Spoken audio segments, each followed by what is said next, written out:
सूत्रधार पर सुनते हैं वेद व्यास की महाभारत।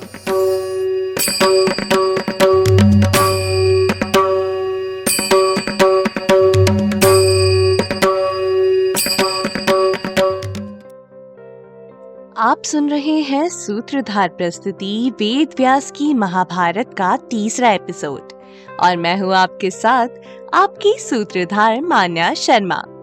इस एपिसोड में हम सुनेंगे धृतराष्ट्र, पांडु और विदुर की जन्म कथा।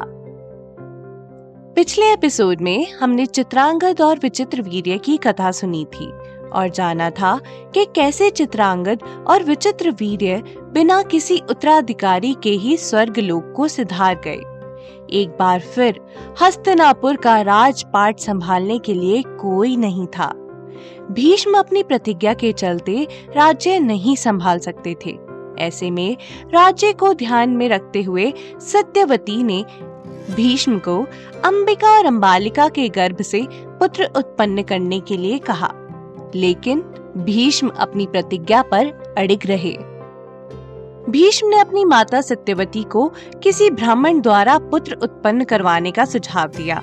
सत्यवती ने भीष्म को अपने पूर्व काल का रहस्य बताते हुए महर्षि वेदव्यास के बारे में बताया।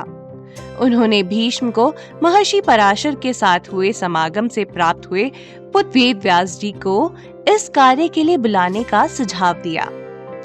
भीष्म उनके इस सुझाव से बेहद खुश हुए और माता से महर्षि का आवाहन करने के लिए कहा।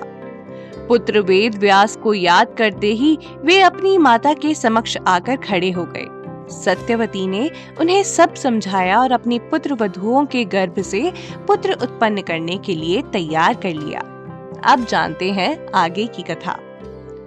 व्यास जी ने कहा, माता, विचित्रवीर्य की पत्नियों को मेरे बताए अनुसार 1 साल तक व्रत का पालन करना होगा, तभी मैं उनके गर्भ से पुत्र उत्पन्न कर सकता हूँ। सत्यवती ने कहा, पुत्र, कोई ऐसा उपाय करो जिसके द्वारा हम जल्द से जल्द इस राज्य के उत्तराधिकारियों को प्राप्त कर सकें। बिना राजा के राज्य अनाथ हो जाता है और फिर नष्ट हो जाता है। इसीलिए कुछ ऐसा उपाय करो जिससे ये जल्द से जल्द गर्भ धारण कर सके। नवजात राजकुमारों के पालन पोषण का दायित्व भीष्म के ऊपर होगा। व्यास जी ने कहा, माता, यदि यही आपकी इच्छा है तो मैं समय का नियम किए बिना आपको जल्द से जल्द अपने भाई के लिए पुत्र प्रदान करता हूँ। आवश्यक है कि वो दोनों देवियां मेरे असुंदर रूप को देखकर ना डरें। यदि अंबिका मेरी गंध, रूप, साधु वेश और शरीर को सहन कर पाए तो वह आज ही एक पुत्र को अपने गर्भ में प्राप्त कर सकती है।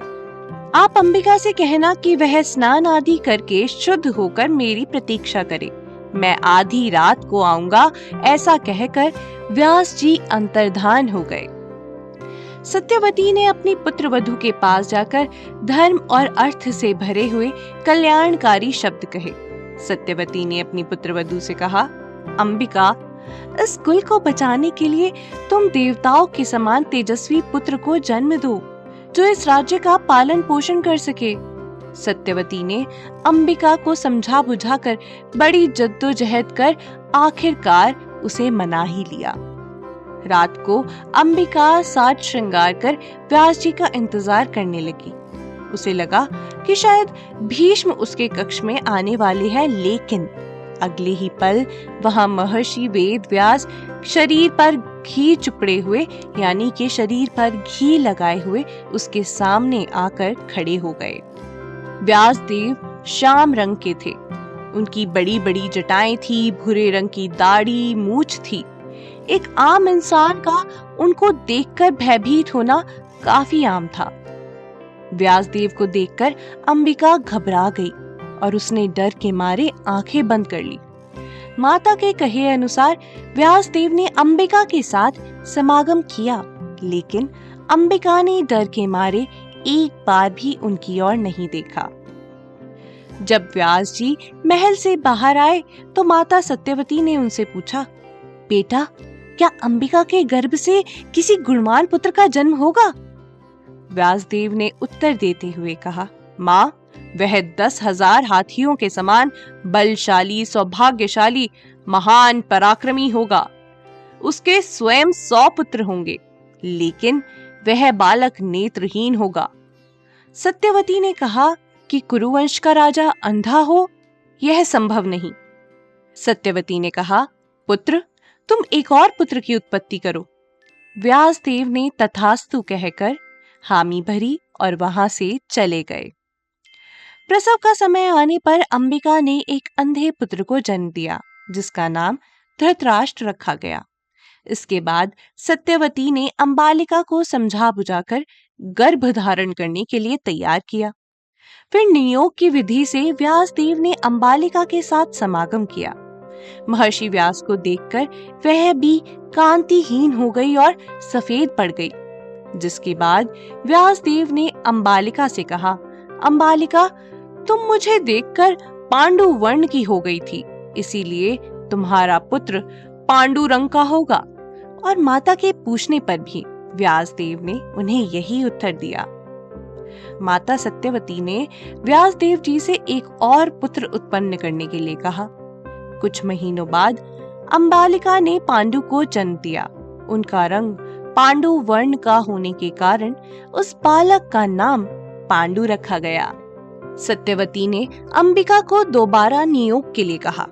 व्यासदेव का रूप याद करके अंबिका डर गई और उसने अपने स्थान पर अपनी दासी को बैठा दिया।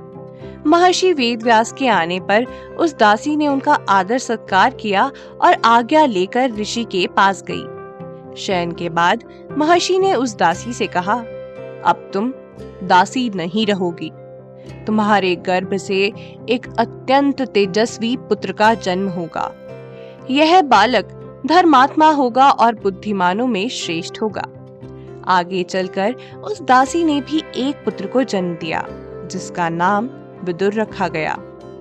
एक ही पिता के पुत्र होने के कारण वे तीनों ही भाई थे।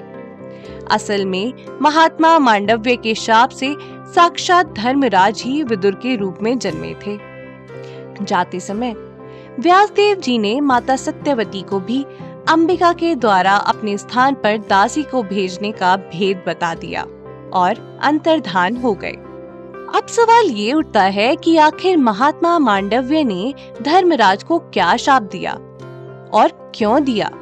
ये जानने के लिए आपको सुनना होगा हमारा अगला एपिसोड। अगले एपिसोड में मैं आपको सुनाऊंगी महर्षि मांडव्य की कथा। उम्मीद है आपको हमारा यह एपिसोड पसंद आया होगा। अगर आप इस एपिसोड से रिलेटेड कोई भी सवाल पूछना चाहते हैं तो हमारे social media platform Twitter, Facebook, Instagram पर हमसे संपर्क कर सकते हैं। हमारा सोशल मीडिया हैंडल है माय सूत्रधार। साथ ही साथ ऐसी ही अनेक रोचक पौराणिक कथाओं के वीडियो देखने के लिए आप डाउनलोड कर सकते हैं हमारी सूत्रधार ऐप। हमारी ऐप एंड्रॉइड और iOS दोनों यूजर्स के लिए उपलब्ध है।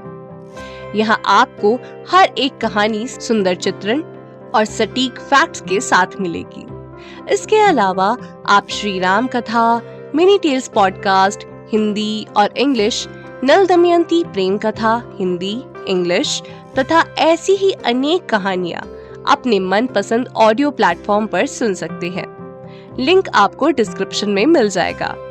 मैं आपकी सूत्रधार मान्या शर्मा मिलूंगी आपसे अगले एपिसोड में।